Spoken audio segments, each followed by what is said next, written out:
অধ্যাপক মিয়া গোলাম পরোয়ার, আমাদের দর্শকরা একটি প্রশ্ন করছেন, যে কারণে হচ্ছে যে এই প্রশ্নগুলির মধ্যে থেকে উত্থাপিত প্রশ্ন, যে অনেকে বলছেন যে অনেকে মনে করেন যে নারীদেরকে কর্মক্ষেত্রে বা শিক্ষাক্ষেত্রে সীমিত করার একটা বাণী আমরা শুনতে পাই, বিশেষ করে ওয়াজে আলেম ওলামারা এটি বলে থাকেন, করে থাকেন, দল হিসাবেও অনেক সময় আমরা এই ঘোষণা দেখি।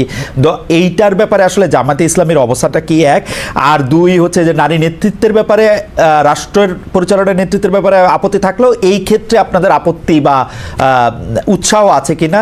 দুই হচ্ছে, আরেকজন দর্শক আপনাকে প্রশ্ন করেছেন যে আপনি 2018 সালের নির্বাচনে ধানের শীষ নিয়ে নির্বাচন করেছিলেন কিনা, এবং যদি ধানের শীষ নিয়ে নির্বাচন করে থাকেন প্র্যাকটিক্যালি তখন আপনি তাহলে বেগম জিয়ার বা অনুসারী হিসাবে নিজেকে দেখতে হয়েছিল কিনা।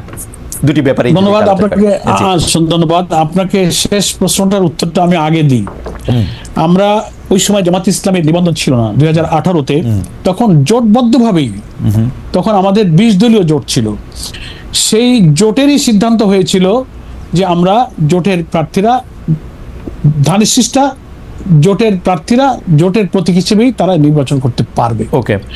তো তখন সেই সিদ্ধান্তের ভিত্তিতেই জামাত নীতি নির্ধারণী ফোরামে আমাদের সিদ্ধান্ত হয়েছিল আমরা সেই নির্বাচনটা জোটের প্রার্থী হিসেবেই একটা প্রতীক আমরা নিয়ে ইলেকশন করেছি। তখন আমাদের নিবন্ধন ছিল না।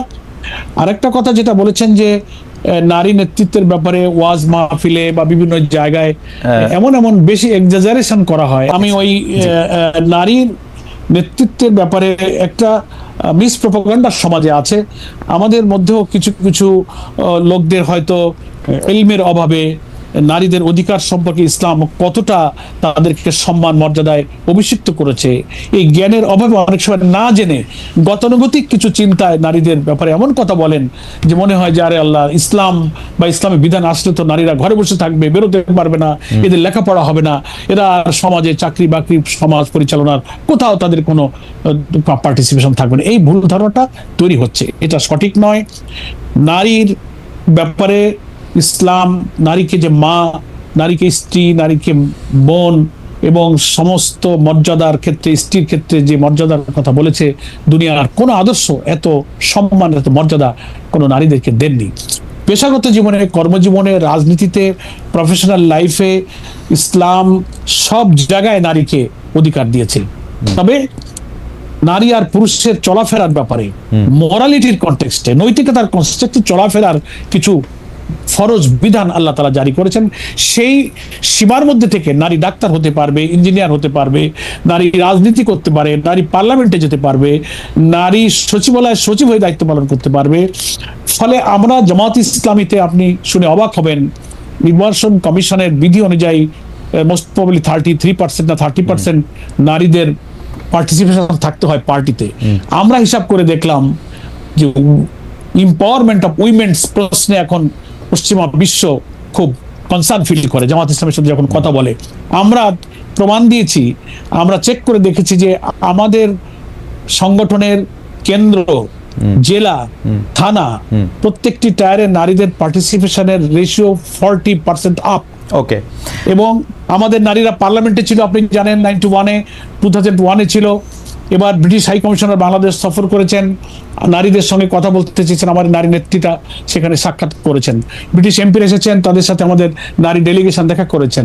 টার্কিতে একটা ইন্টারন্যাশনাল উইমেন্স কনফারেন্সে আমাদের নারীরা জয়েন করেছেন। ফলে university professor, engineer, doctor, everywhere নারীরা সীমার মধ্যে থেকে তারা সব জায়গায় রিপ্রেজেন্ট করতে পারবে।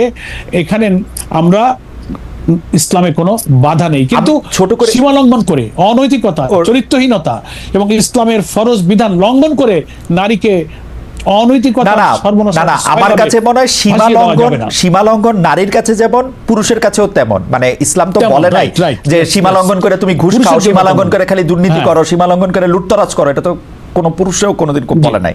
সীমা লঙ্ঘন করে একটা, মানে পুরুষেরও তো পোশাক আছে নির্ধারিত, কিরকম পোশাক পরে সে মানুষের সামনে যাবে, সে তো আর।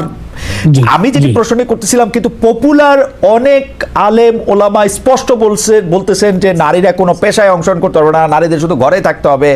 আমরা কিন্তু, আপনারা যারা রাজনৈতিক দল আছেন, বিভিন্ন ইসলামী রাজনৈতিক দল আছেন, বিশেষ করে জামাত ইসলামী সবচেয়ে বড় রাজনৈতিক দল হিসেবে, আমরা তো আনুষ্ঠানিক প্রতিবাদ করতে শুনি না, বরং তাদেরকে মানে আমি জানি যে আপনি জানেন যে ওয়াজে আসলে কি বলা হয়, আপনি জানেন জি, যে একটা জি। জমায়েতের মধ্যে আসলে কি বলা হয়, তো সেই ক্ষেত্রে আপনাদের অবস্থানটা কি? মানে না, আমি ওই অবস্থানটা একটু আগেই বলে ফেলেছি খালেদ ভাই। এটা একেবারে ঘরে বসে থাকবে, কোনো পেশায় আসতে পারবে না, এই কনসেপশন নাই। শরীয়তের সীমার মধ্যে থেকে তারা যে কোনো পেশায় তারা যেতে পারবে, এটা না জানার কারণে Okay. অনেকে বলে। আচ্ছা, ঠিক আছে, এটাকে আমরা তাহলে আপনার হ্যাঁ। বক্তব্য এখানে পরিষ্কার। আমি এই ব্যাপারে শুধু শেষ একটা সম্পর্ক প্রশ্ন আপনাকে করতে চাই যে অনেকে যে আমি প্রশ্নটি করেই ফেলি কারণ আপনার কাছ থেকে অনেক কিছু শেখার জি, আছে, জি, আমাদের জি। দর্শকরা সহ আমরা না, অনেক না, কিছু না, না, শিখতেছি। আমি আপনার কাছ থেকে অনেক কিছু শিখছি খালেদ সেইটা ভাই। হচ্ছে যে I am very grateful to you. এই যে জামায়াতে অনেক কিছু ইসলামের শিখছি। আদর্শ বলতে একজন ব্যক্তির আদর্শ সামনে আসে, জনাব মওদুদী, এবং তার যে ইসলামের ব্যাখ্যা, শরীয়তের ব্যাখ্যা, রাজনীতির যে ব্যাখ্যা, সেটা নিয়ে যে অনেক ইসলামী দল আপত্তি করেন, আপনারা কি সেইটা নিয়ে দলের মধ্যে আলোচনা করেন যে তিনি আসলে অনেক ক্ষেত্রে যা বলেছেন তা আপনারা মানেন কিনা, বা এটা মানতে হবেই কিনা, এটা আপনাদের জন্য বাধ্য কিনা, উনি আপনাদের একজন গাইডিং ফোর্স কিনা এখনো? হ্যাঁ, ধন্যবাদ। জি। আমাদের নিজেদের মধ্যে এটা আলোচনা হয় এবং আমাদের সাবেক আমির জামাত অধ্যাপক গোলাম আজম রাহিমাহুল্লাহ তিনি পরিষ্কার করে এই প্রশ্নে, অনেকেই এই প্রশ্নটা করেন যে মাওলানা মওদুদী বানিয়ে জামাত যিনি রাহিমাহুল্লাহ, তিনি তার অনেক লেখনী বা কোনো বক্তব্য কোনো বিষয়ে অনেকে ভিন্ন মত বিতর্ক করেন। আমরা পরিষ্কার বলেছি যে তিনি একটা আন্দোলনকে প্রতিষ্ঠা করেছেন, তিনি কোরআনের তাফসীর লিখেছেন, তিনি রাসূলের সিরাত লিখেছেন, প্রচুর পরিমাণ ইসলামিক গ্রন্থ তিনি রচনা করেছেন, দুনিয়ার 40টিরও বেশি ভাষায় তার গ্রন্থ অনুদিত হয়েছে। হ্যাঁ, একজন লেখক, তিনি তো মানুষ, কোনো লেখার মধ্যে কোনো বিতর্কিত কথা, কোনো ভুল ত্রুটি হতে পারে। আমরা কখনোই মাওলানা মওদুদী রাহিমাহুল্লাহকে আমাদের ফিকার ইমাম মনে করি না। তিনি একজন মানুষ, তিনি একজন লেখক, তিনি গবেষক, তিনি একজন আলেম ছিলেন। দুনিয়ার কোন আলেম নিজেকে বলতে পারবে না যে আমার লেখনের মধ্যে, বক্তব্যের মধ্যে কোনো ভুল নাই। তো অধ্যাপক গোলাম আজম সাহেব পরিষ্কার বলেছেন, ওনার লিখিত বইয়ের মধ্যে এটা আছে, ইসলামী ঐক্য প্রচেষ্টা নামে একটা বই তিনি লিখে গিয়েছেন। সেখানে তিনি বলেছেন যে মাওলানা মওদুদী রাহিমাহুল্লাহ সম্পর্কে যেসব সমালোচনা হয়, হ্যাঁ, তার কোনো লেখনীতে যদি কোনো ভুল থাকে, সেটা যদি প্রমাণিত হয়ে আমাদের সামনে আসে, আমরা সেটা বাদ দেব, আমরা সেটা অনুসরণ করি না। তিনি আমাদের ফিকার ইমাম নন, তিনি Okay. একজন লেখক। তো সেই কারণে আমরা এ ব্যাপারে আমাদের অবস্থান পরিষ্কার করেছি। তিনি ঐতিহাসিকভাবে একটা সংস্কারের জন্য চিন্তায় সমাজের তিনি যে একটা ঐতিহাসিক ভূমিকা পালন করেছেন। ইসলাম যে একটা complete and balanced code of life, Islam is only the complete and balanced code of life. সমকালীন যুগের সব সভ্যতাকে ছাড়িয়ে ক্লাস অফ সিভিলাইজেশনের কথা যে ওয়েস্টার্ন কালচার থেকে বলা হয়েছিল, সব তিনি প্রমাণ করেছেন। Banking system, international transaction, judiciary, education, social life, সমস্ত জায়গাতে ইসলামী হচ্ছে পরিপূর্ণ একমাত্র জীবন বিধান। এই ধারণা কোরআন হাদিস থেকে, রাসূলের সিরাতের সাথে প্রমাণ করে, তার লেখনীতে তিনি দুনিয়াকে প্রমাণ করে দিয়ে একটা ইসলামী আন্দোলনের ধারণা তিনি দিয়ে সংগঠন তৈরি করে তিনি চলে গেছেন। এখন একটা মানুষের কাজের মধ্যে কোনো লেখনীতে একটু ভুল থাকতে পারে, একজন আলেম তার সাথে বিতর্ক করতে পারে, আমরা এই নিয়ে বিতর্কে যাই না। কোরআন হাদিস দ্বারা সরাসরি প্রমাণিত হলে যদি আমরা বুঝতে পারি, ইমান ইলম বলে যে না এটা ঠিক নয়, আমরা সেটা অনুসরণ করব না। আমাদের সাবেক আমির জামাত অধ্যাপক গোলাম আজম রাহিমাহুল্লাহ এই ব্যাপারে তার লিখিত বইতে তিনি বলেছেন। কিন্তু ওই যে আমি আগে দুঃখজনক অভিজ্ঞতা বলেছি যে কি বলে যে সালিশ মানি তাল গাছটা আমার, গ্রামে একটা কথা আছে, যত ব্যাখ্যাই তুমি দাও জামাতকে আমি পছন্দ করি। এই নেচারের কিছু লোকের কারণে এই প্রবলেমটা হচ্ছে। নিশ্চয়ই আপনি একজন বিদগ্ধ জন হিসেবে আপনার অবজারভেশন অনেক কিছুই আছে, আমি আর এই বিষয়ে আর সময় বাড়াতে আমার শেষ ছোট ছোট দুটা প্রশ্ন। একটা হচ্ছে যে 70 অনুচ্ছেদ বাতিলের ব্যাপারে সংস্কার বলেছিল, যেহেতু ফ্লোর ক্রসিং, একটা এমপি তার দলের বিরুদ্ধে ভোট দিতেই পারেন, কিন্তু আপনারাও সেই 70 অনুচ্ছেদকে রাখতে চান। আপনি বলেছেন একটা সংবাদপত্রের মধ্যে আমি দেখতে পাচ্ছি যে আস্থা ভোট দলের নীতি বিষয়ে একজন সংসদ সদস্য এই দলকে প্রতিনিধিত্ব করে, দলের পলিসির সঙ্গে সংসদ সদস্যের একই অবস্থান থাকতে হবে। এই ভয় কেন আপনাদের যে 70 অনুচ্ছেদ হলে দলের বিরুদ্ধে মানুষ ভোট দিবে? না না না, এখানে বোধহয় একটু মিসইন্টারপ্রিটেশন হতে পারে। আমরা বলেছি 70 অনুচ্ছেদকে রাখতে বলেছি, দুইটা জায়গায় আমরা ব্যাখ্যা দিয়েছি। আমরা একটা বলেছি যে পার্লামেন্টে অর্থ বিল পাশের সময়, আর একটা হচ্ছে আপনার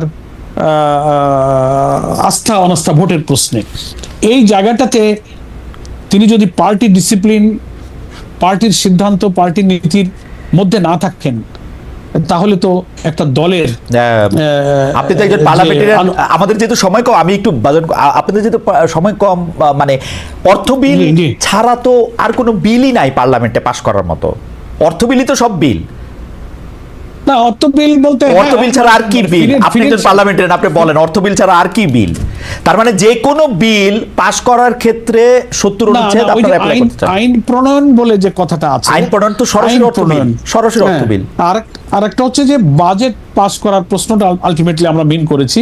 আর হলো যে বাজেটের প্রশ্নে সরকারের কোনো জায়গায় কোনো প্রস্তাবিত বাজেটে যদি পার্টির কোনো একটা পলিসি থাকে, আস্থা অনাস্থা ভোটের ক্ষেত্রে যদি দলের কোনো পলিসি থাকে, এই জায়গাটায় মেম্বার অফ পার্লামেন্ট যিনি, তাকে দলের নীতি বিনয়ের সাথে আপনি জানতে চাইছি যে এই দুইটার বাইরে কি আর কোনো ভোটাভুটি আছে?